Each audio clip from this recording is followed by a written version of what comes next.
और 22 जनवरी को वह सर्वोत्तम मुहूर्त है जिस मुहूर्त में राम जी अयोध्या में प्रकट हुए थे, वही मुहूर्त पुनः एक बार आ रहा है। तो उसी मुहूर्त में जानते क्या है, राम जी की स्थापना हो रही है। जैसे मेरी मौजूदगी है जनपद जौनपुर के बीरमपुर गांव में, और आपको बता दें इसके पहले एक आपने वीडियो देखा था जो बाबा जी हैं बर्फशीली पे 24 घंटे खड़े थे, और उसी बीच हमारे बीच हैं व्यास जी जो यहाँ पे कथा कर रहे हैं। आइए इनसे सबसे पहले इनका परिचय जानते हैं। बहुत बहुत स्वागत है जी। मैं भारत न्यूज को बार बार धन्यवाद देना चाहूँगा। आपने ऐसे पुण्यकार का आज एक प्रकार से आकर के प्रचारित करने का प्रयास किया। मेरा नाम पंकज शास्त्री है, मैं अयोध्या का रहने वाला हूँ। अनवरत लगभग 24 सालों से भागवत जी की कथा गाता हूँ जी। और परमात्मा से निवेदन है कि हम लोग भगवान के प्रति प्रेम बना रहे, ये परमात्मा से चाहता हूँ जी। जी। तो ये भागवत आप कितने समय से कर रहे हैं? लगभग 24 साल हो गए। अच्छा है जी। इसमें मतलब आप कैसे, जैसे लोगों का अलग अलग क्षेत्र में रुचि रहता है। देखिए, भागवत की जो रुचि है, मैं आपको बताऊं मेरी रुचि कैसे इसमें बढ़ी। ये मेरे बचपन की कहानी आपको बतानी पड़ेगी जी। मेरे पिताजी के नानाजी जो थे वो पंडित थे, उनको देख करके मैं प्रभावित हुआ। इसके बाद अयोध्या में थोड़ा सा आना जाना लगा रहा। हमारे एक फूफा जी थे, दिव्य कला में रहते थे, उन्हीं के संपर्क में आया और वहीं से हमने उत्तर मध्यमा किया। जी जी। इसके बाद जबलपुर से आचार्य किया, इसमें रुचि बढ़ गई, भागवत कथा करने लगा। जी जी। तो यहाँ पे ये बर्फशीली है, बाबा जी खड़े हैं, इसके विषय में आप क्या कहना चाहेंगे? इसके बारे में मैं ये बताऊंगा, इसके और भगवान की कृपा हो जाती है बाबू ना। ये बर्फशीली खड़ा होना कोई बड़ी बात नहीं है। हमारे यहाँ शास्त्रों में ऐसा वर्णन आया है कि लोगों ने अनेक प्रकार से कठिन तपस्या की है। अगर भागवत जी के विषय में चर्चा करें तो भागवत जी में ऐसे तमाम तपस्याओं का वर्णन है। चाहे आप भीष्म बाबा की तपस्या के बारे में ले लीजिए, भागवत जी के प्रथम स्कंद में एक कथा आती, भीष्म बाबा ने 6 महीने तक बाणों की सैया पे रख करके भगवान के नाम का जप किया।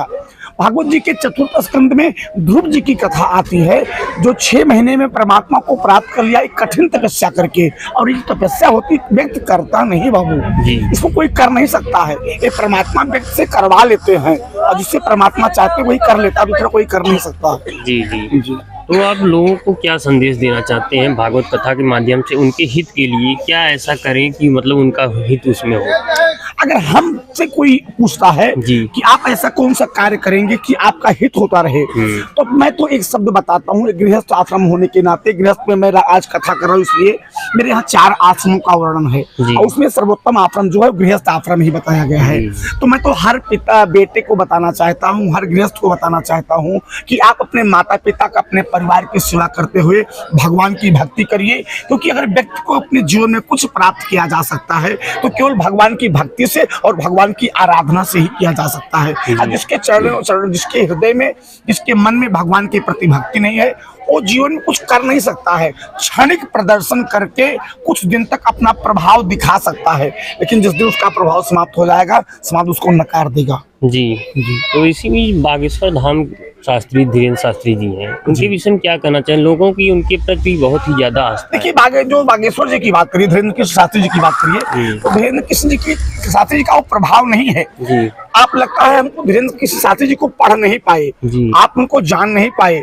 धीरेन्द्र कृष्ण शास्त्री जी हर मंच से कहते हैं, हर दिन कहते हैं कि मेरा कोई प्रभाव नहीं है, ये मेरा कोई व्यक्तित्व नहीं है, ये मेरे गुरु का आशीर्वाद है, ये हनुमान जी का आशीर्वाद है। और जिसके ऊपर हनुमान जी की कृपा हो जाएगी बाबू, वो जीवन में कुछ कर सकता है। वो तो बहुत छोटी बात है, जिसके ऊपर गुरु की कृपा हो जाएगी वो सब कुछ प्राप्त कर सकता है। लेकिन गुरु के प्रति श्रद्धा होनी चाहिए, गुरु के प्रति अनुराग होना चाहिए, गुरु के प्रति प्रेम होना चाहिए, गुरु के प्रति समर्पण होना चाहिए, केवल दिखावा होना नहीं चाहिए। जिस दिन जैसे धीरेन्द्र कृष्ण शास्त्री जी का अपने गुरु के प्रति समर्पण था, अगर वैसा समर्पण आपका भी किसी गुरु के ऊपर हो जाए तो जो चीज धीरेन्द्र कृष्ण शास्त्री को प्राप्त है वो आपको भी प्राप्त हो सकती है। जी, बहुत ही बड़ी बात आपने कही है कि मतलब आस्था ही सबसे बड़ी चीज होती है, आस्था और विश्वास। जी। अयोध्या में रामलला मंदिर बन रहा है, बहुत ही दिनों की लोग भक्तों की आस्था थी और 22 जनवरी को उसका उद्घाटन होने वाला है, उसका शुभारंभ होने वाला है। उसके विषय में आप क्या कहना चाहेंगे? अगर आप ये कहते हैं 22 जनवरी को, तो 22 जनवरी को जो 5 योग होते हैं पंचांग के, तिथि योग नक्षत्रम चा योगाकरण म्योचा, ये हर पंचांग के लक्षण होते हैं। और 22 जनवरी को वह सर्वोत्तम मुहूर्त है, जिस मुहूर्त में राम जी अयोध्या में प्रकट हुए थे, वही मुहूर्त पुनः एक बार आ रहा है। तो उसी मुहूर्त में जानते क्या है, राम जी की स्थापना हो रही है। और एक मैं वाल्मीकि श्लोक का वाल्मीकि रामायण का एक श्लोक गाना चाहूंगा राम जी के अब इस विराजमान होने के बारे में। वाल्मीकि जी ने बड़ा सुंदर एक श्लोक लिखा, परम सम्मानीय हमारे बीच में स्वामी पवन दास जी विराजमान है, उनके सन्निकट में ही श्लोक को मैं गाऊंगा, क्योंकि आप तो अद्वितीय विद्वान हैं। लेकिन मैं बताऊंगा राम जी के विराजमान होने का मुहूर्त क्या है, जिसमें मेरे वशिष्ठ जी से महाराज दशरथ ने पूछा कि गुरुदेव मैं राम को युवराज क्यों बनाऊं, कब बनाऊं? तो भगवान वशिष्ठ जी ने कहा, राजन, कहा हाँ, कहा तद्देव लग्नम सुदिनम तदेवा तारा बलम चंद्र बलम तदेवा विद्या बलम दैव बलम तदेवा लक्ष्मी पते तेम युग्र स्मरामी। जब मेरा राम राजा बनता है वही सर्वोत्तम मुहूर्त है। मुहूर्त जीव के लिए होता है, भगवान के लिए मुहूर्त नहीं होता है, परमात्मा के लिए मुहूर्त नहीं होता है। मुहूर्त हमारे और आपके लिए है। जिस दिन राम बन रहे मंदिर में विराजमान हो रहे हैं, मेरी दृष्टि में वही सर्वोत्तम मुहूर्त है। राम आज बैठ जाए तो मेरी दृष्टि में आज ही सर्वोत्तम मुहूर्त है। जी, एक चीज लोगों को रहता है हमेशा कि मतलब मंदिर अगर कहीं बनता है, लोगों का ये कहना रहता है मंदिर में जो पैसा लगेगा वही कहीं विद्यालय बन जाए, कुछ और बन जाए तो वो उपयोग में पैसा आ जाता है। ऐसे लोगों को आप क्या कहना चाहेंगे? अच्छा, एक चीज आपको बताएंगे, आप ये भारत न्यूज से हैं जी, आप किस कास्ट से हैं, किस जात से, मैं ये प्रश्न नहीं करूंगा जी। श्रीमान जी, आप किसी मंदिर में गए कि नहीं गए? बिल्कुल गए। आपके मंदिर, आपने मंदिर के प्रांगण को देखा कि नहीं देखा? देखा है। आप किस मंदिर में गए, किसी मंदिर के बारे में बताइए, फिर उसी के बारे में बताता हूँ कि मंदिर से कितने लोग को फायदा होगा। यहाँ पे बिजथुआ धाम, आप बिजथुआ धाम ले लीजिए। बिजथुआ धाम मेरे हनुमान जी का एक स्थल है। मैं जैसा एक मैंने दंत कथा सुना है, गुरुदेव भगवान के मुखारबिंद से सुना है, शास्त्रों में अध्ययन किया है कि परमात्मा ने यही जानते हैं एक मकरी नामक की जो है वो थी, उसी का हनुमान जी ने यहाँ उद्धार किया था। मैं इस बात की बहुत चर्चा नहीं करूंगा। आपके प्रश्न का मैं जवाब दूंगा कि अगर मंदिर बन जाए तो मंदिर के पैसे, जिस पैसे से मंदिर बनता है उससे अगर अस्पताल बना दिया जाए या विद्यालय बनवा दिया जाए तो उससे तमाम कल्याण होगा। श्रीमान जी, एक मंदिर बनता है बिजथुआ धाम में कम से कम 500 दुकानें लगती हैं जी। मेरी जहां तक सोच है 500 दुकानें कम कह लिया जाए, और 500 दुकानों में कम से कम 200 दुकानों पे लड्डू बिकता है, 100 दुकानों पे फूल बिकता है, कम से कम 50 दुकानों पे माताओं के सामान बिकते हैं, बच्चों के खिलौने बिकते हैं। अब उसमें आप जाकर के अध्ययन कर लीजिए कि अगर 500 दुकान लग रहा है तो 500 दुकानदार किसी 500 दुकान से खरीद के लेके आ रहे होंगे। बिल्कुल। अरे वो 500 दुकान से खरीद के ला के आ रहे हैं तो किसी 500 फैक्ट्रियों में वो सामान बन रहा होगा। तो जहां सामान बना, जो बेचा, जो दुकानदार को बेचा, उसको फायदा हुआ कि नहीं हुआ? हुआ, बिल्कुल हुआ। रामलला का मंदिर आज कितने दिन से चल रहा है जी। इसमें कांग्रेस भी पूरे, ना कांग्रेस के किसी कार्यकर्ता में दम है, न कांग्रेस के किसी नेता में दम है, न किसी कांग्रेस के ऐसे चीफ मिनिस्टर या प्राइम मिनिस्टर में दम है जो राम जी के मंदिर को बनने में रोक ले जी।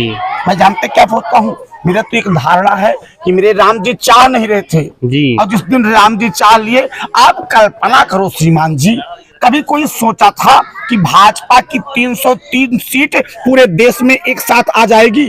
किसी ने कल्पना किया था? कोई कल्पना किया था कि एक गोरखनाथ मंदिर से निकल करके एक ऐसा तपस्वी आकर के 2 बार भारत का सीएम बन जा, भारत उत्तर प्रदेश का सीएम बन जाएगा? जानते क्या है, ये राम जी की महिमा है, हो राम जी की कृपा है, राम जी स्वयं बनवा रहे हैं, कांग्रेस नहीं। मैं श्रीमान जी एक शब्द जोड़ना चाहूंगा, आपने कांग्रेस का कई बार नाम लिया, मैं किसी पार्टी का नाम नहीं लेता हूं, लेकिन मैं एक बार ले लूंगा, हो सकता है आपके संज्ञान में भी हो।